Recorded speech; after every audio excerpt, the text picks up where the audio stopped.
Soir. Un espoir en mer du Nord pour les milliers de phoques qui souffrent d'une maladie jusque-là mortelle. 6000 d'entre eux ont déjà péri. Un laboratoire hollandais a découvert ces jours-ci les 2 virus en cause et teste actuellement un vaccin. En attendant, toute une chaîne de solidarité s'est créée autour de ces pauvres bêtes. Commentaire Philippe Couder.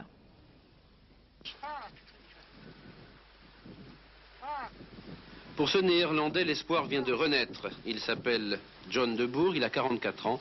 Sa passion, ce sont les phoques. Les phoques qui, précisément depuis 3 mois, sont atteints d'un mal mystérieux et implacable les conduisant à la mort.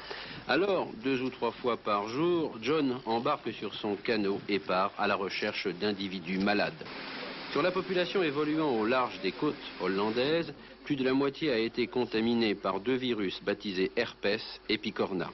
400 individus morts, 600 autres malades qu'il faut traiter. Alors, jour après jour, John de Boer est venu dans cet hôpital vétérinaire de Pieterboeren, fondé en 1971. Il s'agissait à l'époque d'accueillir ici des phoques égarés, des bébés perdus au hasard des migrations. Mais en cette année 88, la halte garderie est devenue par la force des choses un véritable hôpital de campagne. Contaminés, les phoques viennent du Danemark, d'Allemagne, des Pays-Bas. Les vétérinaires soignent, étudient, analysent. Et puis hier, cette information. 2 virus ont été identifiés, un vaccin mis au point, il a été expérimenté. Et dans une quinzaine de jours, les spécialistes pourront en vérifier l'efficacité. En attendant, tous les services de l'hôpital des phoques sont sur le pied de guerre. Mais du côté de l'économat, on se gratte la tête.